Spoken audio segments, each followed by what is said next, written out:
Cuando iba en la preparatoria, tenía demasiados problemas familiares. Mis padres estaban a punto de divorciarse y ninguno de los dos me prestaba atención. Mi madre, todos los días, tomaba y no sabía en qué mundo vivía, y mi padre casi nunca llegaba a la casa. Así que me las tenía que arreglar sola. Por las mañanas, me preparaba el desayuno e iba a la escuela, y en la tarde, cuando regresaba, comía lo que podía y me encerraba en mi cuarto hasta el otro día. Muchas veces, mi mamá me gritaba que por mi culpa su vida se había arruinado, y un día intentó pegarme.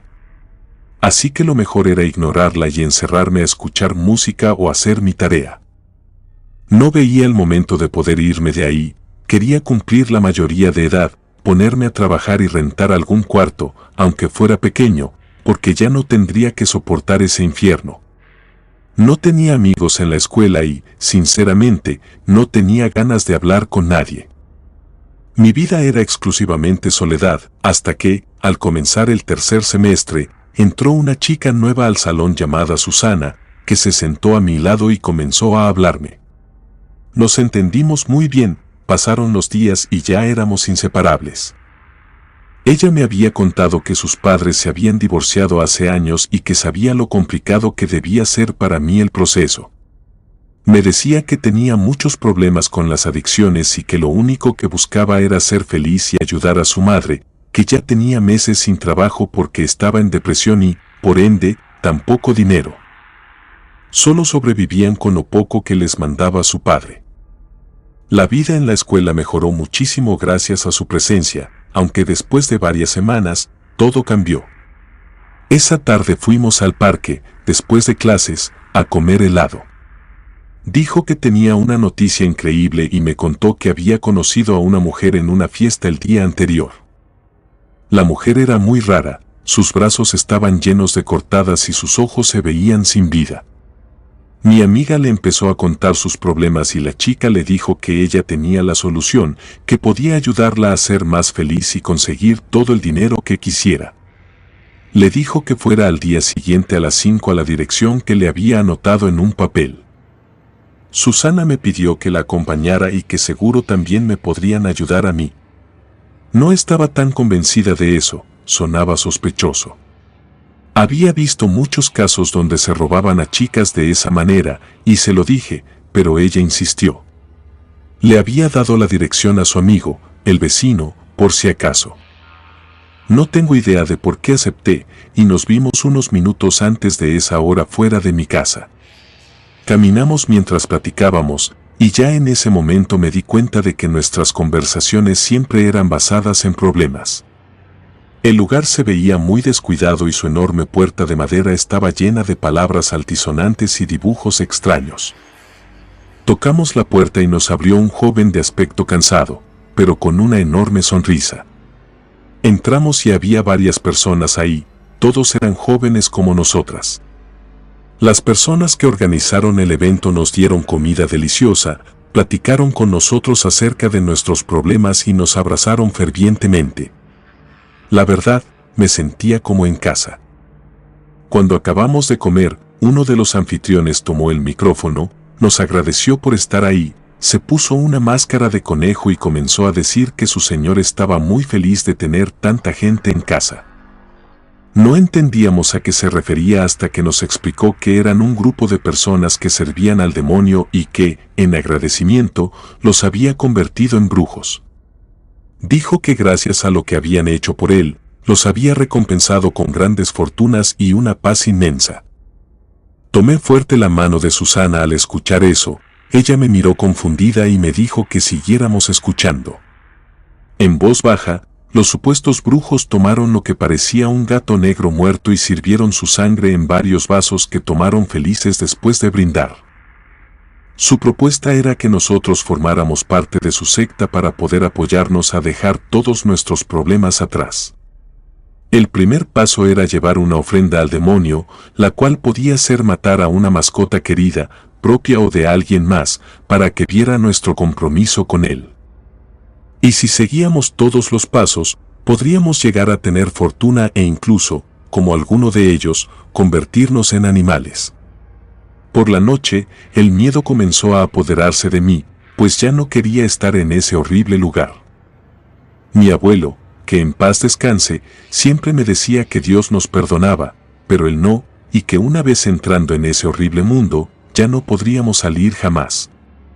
El hombre de la máscara anunció que quienes llevaran esa ofrenda oficialmente pertenecerían a su secta y que, siguiendo los demás pasos, obtendrían todo lo que desearan. Tomé la mano de mi amiga y salimos.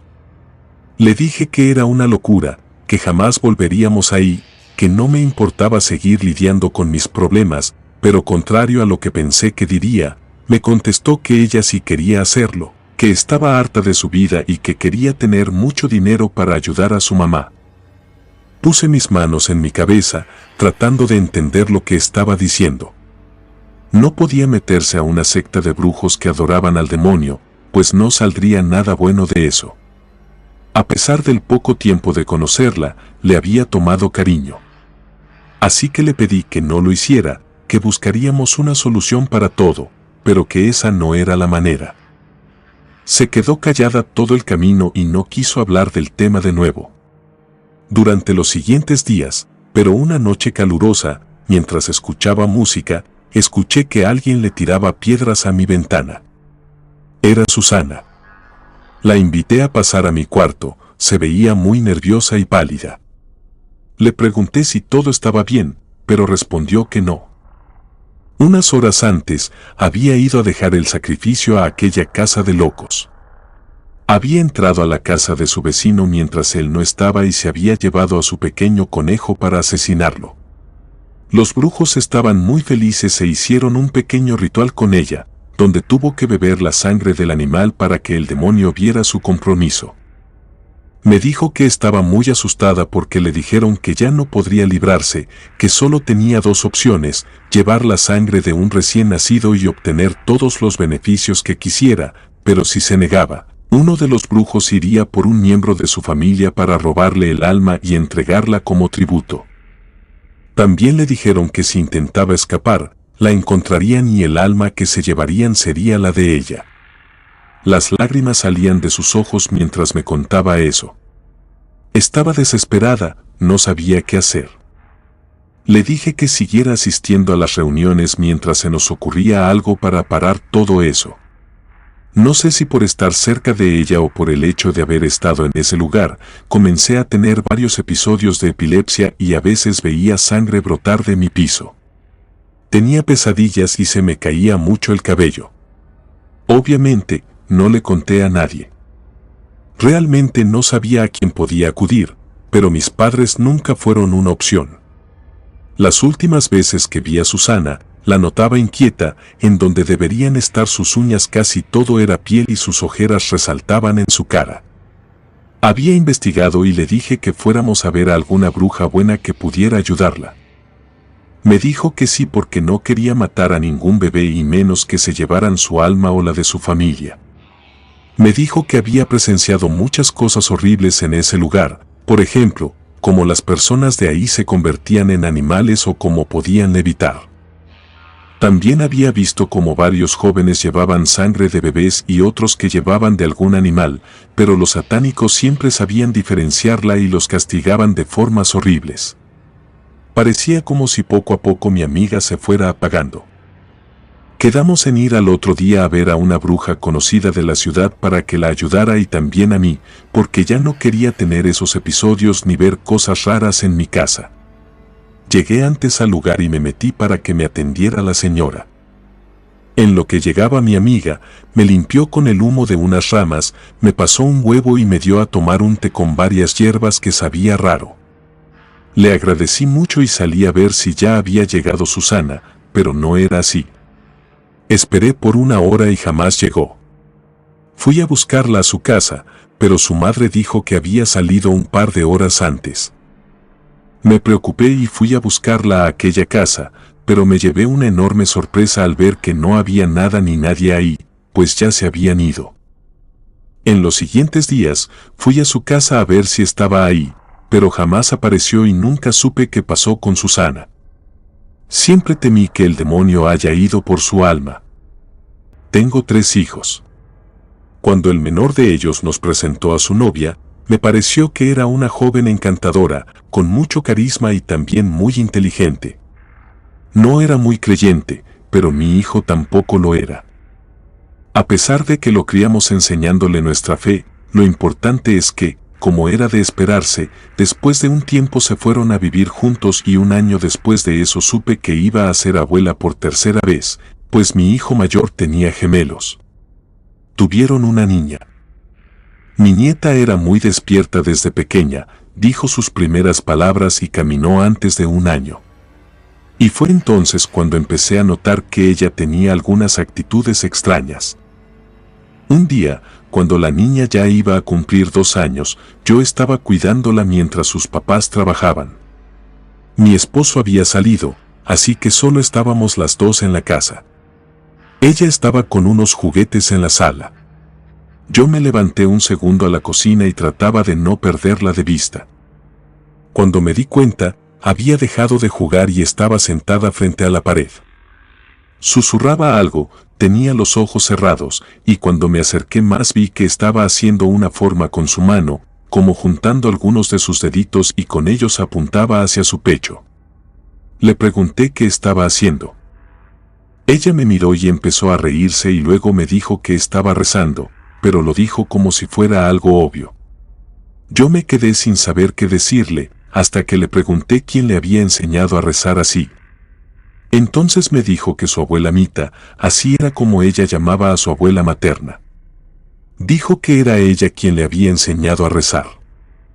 Cuando llegó mi hijo, le conté lo que me había dicho la pequeña. Me dijo que iba a hablar con la mamá de la niña, pero que no me preocupara, pues seguramente solo era un juego de niños. Después de eso, no dejaron a mi nieta conmigo durante mucho tiempo. Cuando iba a visitarlos o ellos venían a verme, vi a la pequeña haciendo de nuevo ese gesto con sus manos, pero mi nuera siempre decía que últimamente le gustaba jugar así. Casi 6 meses después de eso, organizamos un viaje con mis otros hijos. Rentamos una casa en una zona cálida.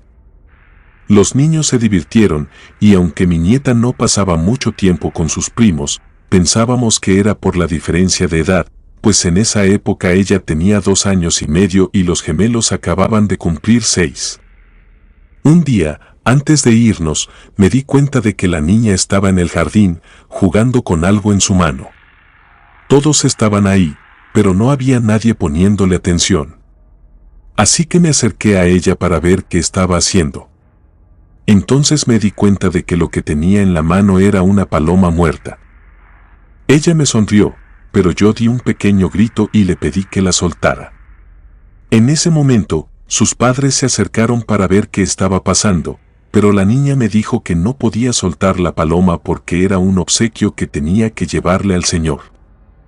Mi hijo, al oírla decir esas palabras, le preguntó de qué Señor estaba hablando, pero la pequeña no contestó. Entonces, su madre, muy molesta, le insistió en que soltara el animal.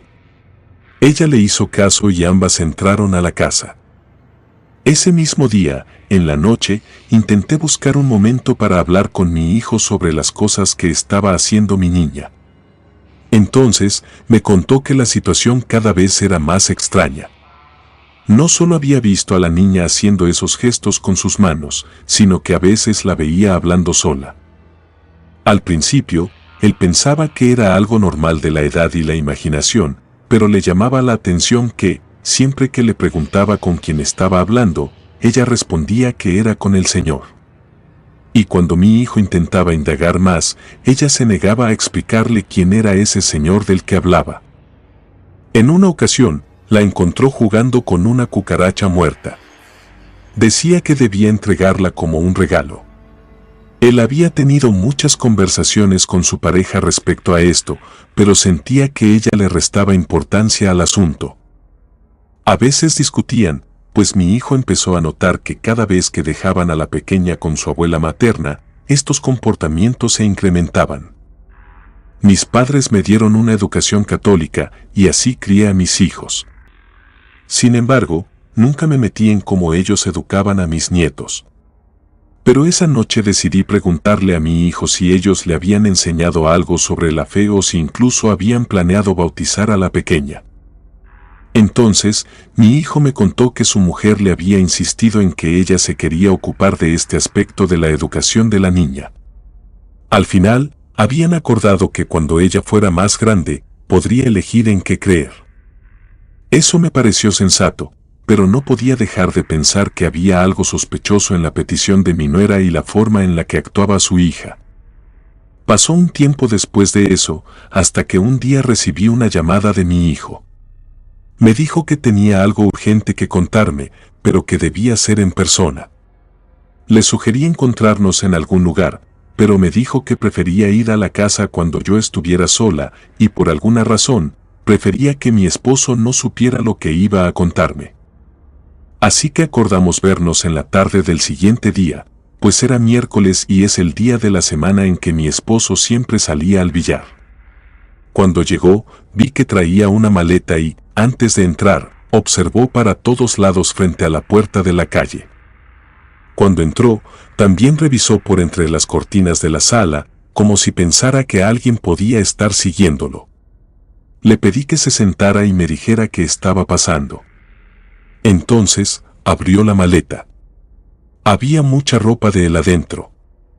Me dijo que el día anterior había notado que una de sus camisas tenía un hilo salido, y cuando lo agarró para cortarlo, descosió parte de la costura del puño de la manga y notó que un mechón de pelo había salido. No le pareció algo normal, así que al llegar a casa revisó los puños de otra camisa y se encontró con otro mechón de cabello. Pero esta vez estaba envuelto en papel y parecía estar untado de sangre.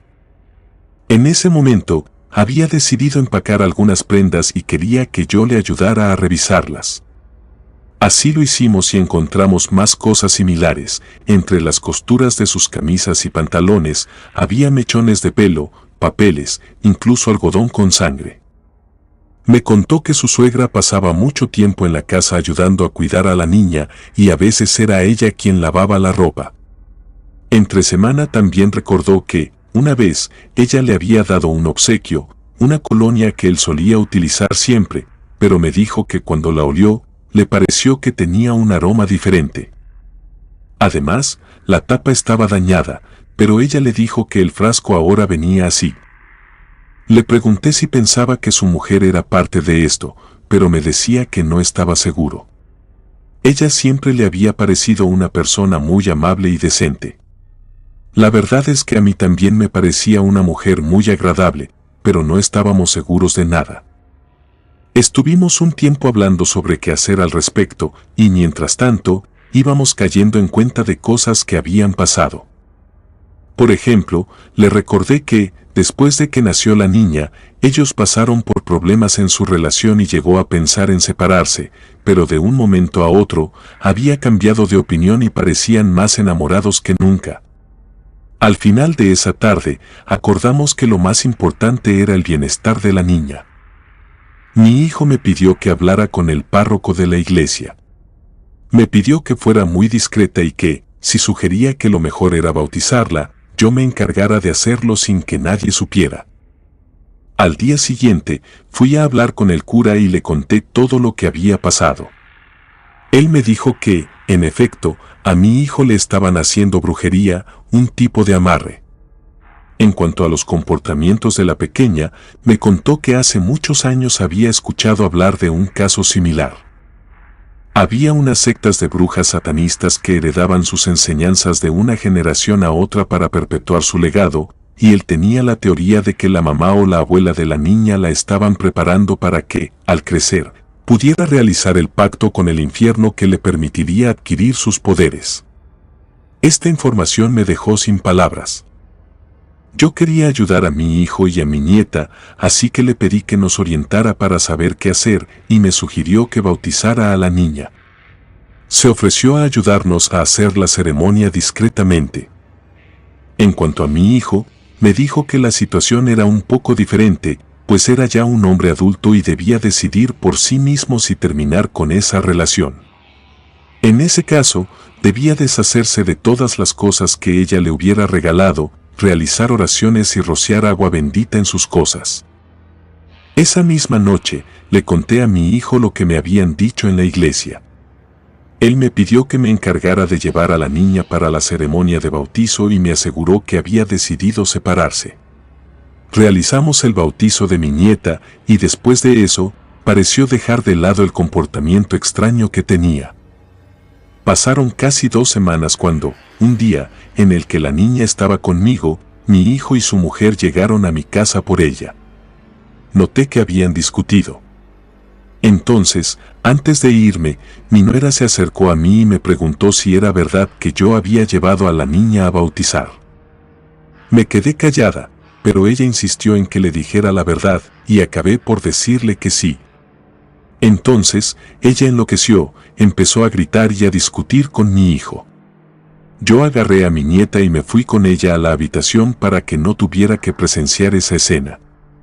Un rato después, vino mi nuera y se disculpó conmigo. Dijo que mi hijo le había contado todo lo que habíamos descubierto, así que nos pidió que nos quedáramos esa noche con la niña en mi casa, pues ella debía ir a ver a su mamá. Al parecer, ella no sabía nada respecto a la brujería que le habían estado haciendo a mi hijo, o eso fue lo que nos dijo. Ella no regresó esa noche. Al día siguiente, fuimos a casa de mi hijo. Ahí descubrimos que la ropa de mi nuera ya no estaba. Llamamos a casa de su madre, pero nadie contestó el teléfono. Pasó toda la tarde y no teníamos noticias suyas.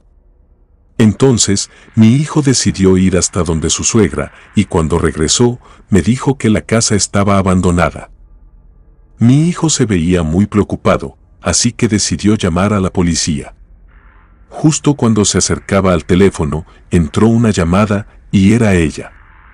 Escuché a mi hijo suplicarle que lo pensara bien, pensara en su hija, pero la conversación no duró más de 1 minuto. Ella le dijo que no la buscara más, que debía irse, y lo culpaba por haber arruinado el futuro de su hija. Después de este incidente, le pedí a mi hijo que vinieran a vivir con nosotros. Nuestra casa tenía suficiente espacio, y así yo podría ayudarlo a cuidar a la niña mientras él estuviera en el trabajo. Actualmente, mi nieta tiene 12 años y, hasta el día de hoy, no hemos vuelto a saber nada sobre su madre ni su familia materna. Comunidad de Relatos de Terror, quiero enviarles un gran saludo y agradecerles por todo el apoyo que le han brindado a este proyecto. Ya somos más de 20,000 suscriptores y nuestra próxima meta es llegar a los 21,000. Gracias por todo su apoyo. Si te gustó este relato, suscríbete activando la campanita de notificaciones, de esta manera estarías apoyando nuestro proyecto. Gracias por escucharnos. Relato escrito y adaptado por Ramiro Contreras.